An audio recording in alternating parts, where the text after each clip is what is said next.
Hi. ഞാനിന്ന് വീണ്ടും ഉണ്ടാക്കാൻ തുടങ്ങി. ഇതൊക്കെ ഓൾറെഡി 15 മിനിറ്റ്സ് കഴിഞ്ഞു. ഇനിയുമുണ്ട് 15 മിനിറ്റ്സ്. 30 മിനിറ്റ്സ് ആണ് എൻ്റെ ടാർഗറ്റ്. സോ ഇന്ന് ഞാൻ വിചാരിച്ചു,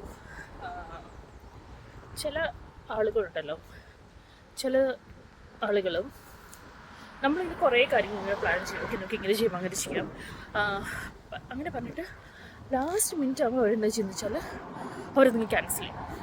അവർക്ക് ചിലപ്പോൾ പ്ലാൻ ചെയ്ത സമയത്ത് തന്നെ അറിയായിരിക്കും എന്താണ് ഇത് ക്യാൻസൽ ചെയ്യാം. പക്ഷേ ആ ഒരു ചിലപ്പം എന്തെങ്കിലും റീസൺസ് കാണും. അവർ ചിന്തിച്ച് പറയും ഓക്കെ വരാമെന്ന് പറഞ്ഞിട്ട് ലാസ്റ്റ് മിനിറ്റ് ക്യാൻസൽ ചെയ്യും. എൻ്റെ ഓഫീസിൽ എൻ്റെ കൂട്ടത്തിൽ ജോലി ചെയ്യുന്നൊരു കൊച്ചു അങ്ങനെയാണ്. എല്ലാ വട്ടം എന്തെങ്കിലും പരിപാടി ഉണ്ടെങ്കിൽ ഷീസ് ലൈക്ക് ഞാൻ വരാം വിൽ ബി ദേർ അങ്ങനെ പറഞ്ഞിട്ട് അവസാന നിമിഷമാകുമ്പോൾ മിക്ക ദിവസങ്ങളിൽ പറയാറില്ല. ഞാൻ പിന്നെ ചോദിക്കുമ്പോഴായിരിക്കും അയ്യോ ഞാൻ എൻ്റെ കാര്യം മറന്നുപോയി അങ്ങനെ പറയുന്നത്. ചില സമയങ്ങളിൽ എന്തെങ്കിലും ഭയങ്കര പൊട്ട റീസൺസ് പറഞ്ഞിട്ട് ഇല്ല ഞാൻ വരുന്നില്ലെന്ന് പറയും. അങ്ങനെ ലാസ്റ്റ് മിനിറ്റ് ക്യാൻസൽ ചെയ്യുന്ന ചില ആൾക്കാരുണ്ട്. വേണോന്ന് വിളിച്ചിട്ട് അങ്ങനത്തെ കുറേ ആൾക്കാരുണ്ട്. ഞാനാണെങ്കിൽ എല്ലാം എന്തെങ്കിലുമൊക്കെ പ്ലാൻ ചെയ്ത് ഞാനത് അപ്പം തന്നെ കലണ്ടറിൽ ആഡ് ചെയ്ത് ഞാൻ ഇത്ര ഓർഗനൈസ്ഡ് ആൻഡ് ഭയങ്കര പ്ലാൻ ചെയ്ത് അങ്ങനെ ഒന്നും ജീവിക്കുന്ന ആളെന്നല്ല പറയുന്നത്. പക്ഷെ എന്നാലും ഞാൻ കലണ്ടറിൽ ആഡ് ചെയ്ത് കാരണം നമ്മൾ മറന്നു പോകും. അപ്പം അങ്ങനെ ആഡ് ചെയ്തിടും. ഉണ്ടായത് ഞാൻ പറയട്ടോ, ഞങ്ങൾക്കൊരു ക്രിസ്മസ് പാർട്ടി ഉണ്ടായിരുന്നു. അപ്പോൾ ക്രിസ്മസ് പാർട്ടിക്കാണെങ്കിൽ നമ്മൾ ടിക്കറ്റ് എടുക്കണം. ഒരു $25 അങ്ങനെ വെച്ചിട്ട് ടിക്കറ്റ് എടുക്കണം. അപ്പം ഇവിടെ ആ സമയത്താണെങ്കിൽ വെക്കേഷനിലായിരുന്നു. അപ്പം പോകുന്നതിന് മുന്നേ പറഞ്ഞായിരുന്നു നമുക്ക് ഒരുമിച്ച് ക്രിസ്മസ് പാർട്ടിക്കൊക്കെ പോകും. അപ്പം ഞാനെന്ന് വിചാരിച്ചു അവൾ തിരിച്ചു വരുമ്പോൾ ടിക്കറ്റ് തീർന്നാലെന്ന് വിചാരിച്ചു നേരത്തെ ടിക്കറ്റ് എടുത്ത് വെച്ചു. എന്നിട്ട് നമ്മൾ പുറത്തിങ്ങനെ ടിക്കറ്റ് എടുത്തു, നമുക്ക് ഒരുമിച്ച് പോകാം. അപ്പോൾ എന്നാ ശരി നമുക്ക് ഒരുമിച്ച് പോകാം അങ്ങനെ ഇങ്ങനെയൊക്കെ പറഞ്ഞിട്ട്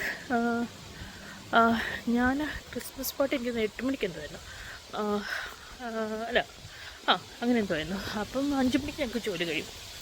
അപ്പോൾ ഞാൻ 5 മണിക്കുള്ളോട് വിളിച്ച് കൺഫേം ചെയ്തു വരത്തില്ലേ നമുക്ക് അങ്ങനെ മീറ്റ് ചെയ്യാം അങ്ങനെയൊക്കെ പറഞ്ഞിരുന്നിട്ട് എന്നിട്ട് ഞാൻ ഒരു 7 o'clock ആയപ്പം വിളിക്കുന്നു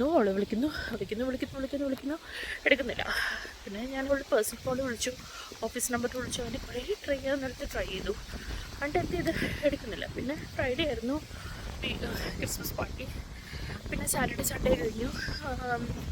മൺഡേ ഞാൻ വിചാരിച്ചു ഇവളോട് എന്നെ പറ്റിയെന്ന് ചോദിച്ചപ്പോഴേക്കും ഷീസ് ലൈക്ക് എന്താണ് ഫോൺ ഞാൻ ജോലി കഴിഞ്ഞിട്ട് റെഡിയാൻ വേണ്ടി ഫോൺ വാഷ്റൂമിൽ എത്തുമ്പോൾ അപ്പോൾ ആ ഫോൺ താഴെ ടോയ്ലറ്റിൽ വീണു. അങ്ങനെ ഫോൺ ഫുള്ള് ഡാമേജായി. അതുകൊണ്ട് എനിക്ക് തിരിച്ച് വിളിക്കാൻ പറ്റില്ല. അപ്പം ഞാൻ പറഞ്ഞു അപ്പം പിന്നെ ഓഫീസ് ഫോണില്ലായിരുന്നു, അതിൽ നിന്ന് എനിക്കൊരു മെസ്സേജോ അല്ലെങ്കിൽ കോളോ ചെയ്തില്ലായിരുന്നു, ഞാനത് നോക്കിയില്ല. അപ്പം ഇങ്ങനെ കുറച്ച് ലൈക്ക് അവർക്ക് വരേണ്ട അവർ ഓൾറെഡി ഡിസൈഡ് ചെയ്തിരിക്കുകയാണ്. പക്ഷേ ലാസ്റ്റ് മിനിറ്റ് വരെ പറയത്തില്ല വരത്തില്ലെന്നുള്ളത്. അങ്ങനെ ചില ആൾക്കാർ എനിക്കെന്ന് പറഞ്ഞാൽ ഞാനെല്ലാം ഇങ്ങനെ പ്ലാൻ ചെയ്ത് കഴിഞ്ഞിട്ട് ഇങ്ങനെ ലാസ്റ്റ് മിനിറ്റ് ക്യാൻസൽ ചെയ്യുമ്പോൾ നമുക്ക് എന്തൊരു ഭയങ്കര ഒരു ബുദ്ധിമുട്ട്. എന്നാൽ പിന്നെ വരുന്നില്ലെങ്കിൽ നേരത്തെ പറയാം, അങ്ങനെയൊന്നുമില്ല. ലാസ്റ്റ് മിനിറ്റ് കൊണ്ട് ക്യാൻസൽ ചെയ്യും. എന്തൊരു ഫ്രസ്ട്രേറ്റിംഗ് എന്നറിയാമോ.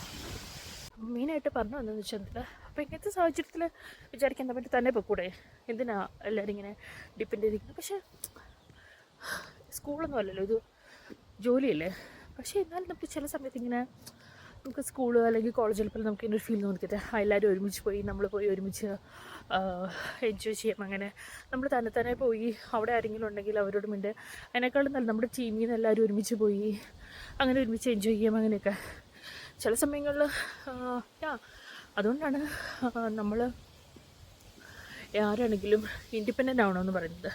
ആരെയും ഡിപ്പെൻഡ് ചെയ്യാതെ നമുക്ക് എവിടെയും പോകണമെങ്കിൽ തന്നെ ഡ്രൈവ് ചെയ്യാൻ അറിഞ്ഞിരിക്കണം. എസ്പെഷ്യലി നമ്മളൊരു വേറൊരു കൺട്രിയിലായിരിക്കുമ്പോൾ ഈവൻ ഹസ്ബൻഡിനെ കൂടെ ഞാനിപ്പോൾ എൻ്റെ ഹസ്ബൻഡാണ് ഡിപ്പെൻഡ് ചെയ്യുന്നത്. പക്ഷെ ഞാൻ എന്നോട് തന്നെ പറയുകയാണ്, നമ്മളാരും ഇങ്ങനെ ഡിപ്പെൻഡ് ചെയ്യാതെ നമ്മൾ നമ്മുടെ ഹാപ്പിനെസ്സിന് വേണ്ടിയിട്ട് തന്നെ പോകണമെങ്കിൽ തന്നെ പോവുക.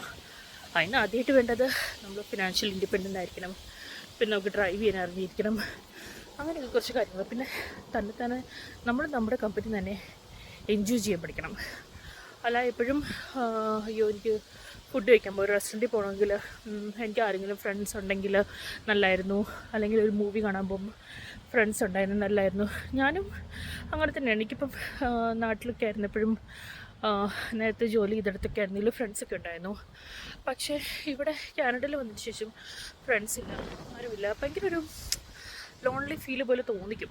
ഈവൻ ലൈക്ക് ഹസ്ബൻഡ് ഉണ്ടെങ്കിൽ കൂടെയും നമുക്കങ്ങനെ ലോൺലി ഫീല് തോന്നിക്കും. നല്ല കുറച്ച് ഫ്രണ്ട്സ് അല്ലെങ്കിൽ അങ്ങനെ പ്രത്യേകിച്ച് വലിയ കാര്യങ്ങളൊന്നും ചെയ്യാനല്ല, ചെറിയ ചെറിയ കാര്യങ്ങൾ എന്ന് പറഞ്ഞാൽ ചിലപ്പോൾ ഞാൻ വിചാരിക്കാറുണ്ട് നല്ലൊരു പുതുതായിട്ടൊരു കഫേ വന്നു, അപ്പോൾ നമുക്ക് ഒരുമിച്ച് പോയി കോഫി കുടിക്കാനോ, അല്ലെങ്കിൽ പുതുതായിട്ടൊരു ബേക്കറി വന്നു, അല്ലെങ്കിൽ ഏതെങ്കിലും ഒരു ഷോപ്പിൽ സെയിൽസ് നടക്കുക, അപ്പോൾ we can just go and do shopping. അങ്ങനെയൊക്കെ 1-2 നല്ല ഫ്രണ്ട്സ് ഉണ്ടായിരുന്നെങ്കിൽ നല്ലതെന്ന് ഞാൻ ഇപ്പോൾ വിചാരിക്കാറുണ്ട്. അങ്ങനെയൊക്കെ ഈ ലാസ്റ്റ് മിനിറ്റ് ക്യാൻസൽ ചെയ്യുമ്പം നമ്മൾ എല്ലാ സിറ്റുവേഷനും അക്സെപ്റ്റ് ചെയ്യാൻ കാരണം അങ്ങനെയാണ് ലൈഫ്, അങ്ങനെയാണ്. എപ്പോഴാണ് എന്താ ആരാ വരിക നമ്മുടെ കൂട്ടത്തിലുള്ള അങ്ങനെയൊന്നും പറയാൻ പറ്റില്ല. അതുകൊണ്ട് അപ്പം നമ്മൾ ആരും ഡിപ്പെൻഡ് ചെയ്യാതെ നമ്മുടെ ലൈഫ് എൻജോയ് ചെയ്യാൻ പഠിക്കാം. അപ്പോൾ ഇന്നത്തെ ഫങ്ഷൻ എന്ന് പറയുന്നത് ആ ഒരു പരിപാടി എനിക്ക് തോന്നുന്നത് 2-3 മാസം മുന്നേ പ്ലാൻ ചെയ്ത് വെച്ചതാണ്. പിന്നെ ഞാൻ അവർക്ക് ചെല്ലുന്നതിനെക്കുറിച്ച് ഞാൻ റിമൈൻഡർ ഒക്കെ കൊടുത്തു, ഇങ്ങനെയാണ് Thursday ആണ്, എന്നിട്ടും വന്നില്ല. അപ്പോൾ ഞാൻ കാരണം നമ്മൾ ഓൾറെഡി ഇങ്ങനെ നമ്മൾ രണ്ടുപേരും കൂടെ പോകുന്നത് അങ്ങനെയല്ല പ്ലാൻ ചെയ്തുകൊണ്ടിരുന്നത്. അപ്പോൾ പെട്ടെന്നൊരു ഡിസപ്പോയിൻമെൻറ്റ് ഇനിയിപ്പോൾ എന്ത് ചെയ്യും അങ്ങനെയൊക്കെ. പക്ഷേ ഞാൻ അവളുമായിട്ടാണ് കുറച്ചുകൂടെ ക്ലോസ്. അപ്പം ഞാൻ അവളില്ലെന്ന് പറഞ്ഞപ്പോഴേക്കും ഞാൻ പെട്ടെന്ന് കുറച്ച് ഡിസപ്പോയിൻറ്റഡായി. അങ്ങനെ ഞാൻ ഓഫീസിൽ പോയതിന് ശേഷം ഞങ്ങൾ തീരുമാനം പോകണ്ട അങ്ങനെ വിചാരിച്ചു. അപ്പം ഞങ്ങൾ രണ്ടുപേരും വോളണ്ടറി ചെയ്യാനായിരുന്നു പ്ലാൻ ചെയ്തിരുന്നത്. അപ്പം നോക്കുമ്പോഴേക്കും രാവിലെ അധികം വോളണ്ടിയർ വർക്ക് വേണ്ടി വന്നില്ല, നമുക്ക് ഡയറക്റ്റ്ലി ആ പ്രോഗ്രാമിലോട്ട് പോയാൽ മതി എന്ന് വിചാരിച്ചു. അപ്പം ഞാൻ ആദ്യം വിചാരിച്ചു ശരി അവളില്ലല്ലോ പോകണ്ടെന്ന് വിചാരിച്ചു. അപ്പം ദെൻ ഞാൻ ഡിസൈഡ് ചെയ്തു എന്തിനാണ് ഒരാളിങ്ങനെ ഡിപ്പെൻഡ് ചെയ്തിരിക്കുന്ന കാര്യം. എന്നിട്ട് ഞാൻ വേറൊരു കൊളീഗിൻ്റെ കൂട്ടത്തിൽ ഞാൻ പോയി. അപ്പം I had like A good time, really good time. ഞാൻ എൻജോയ് ചെയ്തു. വേറെ കുറച്ച് ഡിപ്പാർട്ട്മെൻറ്റിൽ നിന്ന് എനിക്ക് കുറച്ച് അറിയാവുന്ന ആൾക്കാരൊക്കെ ഉണ്ടായിരുന്നു, അവരോടൊക്കെ കുറേ സംസാരിച്ചു അങ്ങനെയൊക്കെ. അപ്പം ചിലപ്പോൾ നമ്മൾ വിചാരിക്കും അയ്യോ അവരില്ലല്ലോ തന്നെ പോയാൽ എങ്ങനെയാവും അങ്ങനെയൊക്കെ വിചാരിച്ചിരുന്നാൽ അങ്ങനെ തന്നെ ഇരിക്കാം. പക്ഷേ ഞാൻ പോയോണ്ട് എനിക്ക് റിഗ്രറ്റൊന്നുമില്ല. I really had fun today. അങ്ങനെ സെക്കൻഡ് ഡേ ആണ് നടക്കുന്നതിൻ്റെ. ഞാൻ 30 മിനിറ്റ്സ് ഓൾറെഡി അച്ചീവ് ചെയ്തു. ഇനിയിപ്പോൾ ഞാൻ തിരിച്ച് വീട്ടിലോട്ട് നടന്നു പോവാണ്. എനിക്ക് വഴിയൊക്കെ കാണിക്കാം. ഇങ്ങനത്തെ വഴികളൊക്കെ ഇഷ്ടമാണ്. ഇന്നാണെങ്കിൽ നല്ല കാറ്റുണ്ട്. അപ്പത്തന്നെ ഞാൻ വിചാരിച്ചു എന്താണെങ്കിലും നടക്കാം, മിസ് ചെയ്യണ്ട, പിന്നെ വീഡിയോ എടുക്കാം അങ്ങനെ പ്ലാൻ ചെയ്ത് ഞാൻ നടക്കുകയാണ്. അത്രയുള്ളൂ.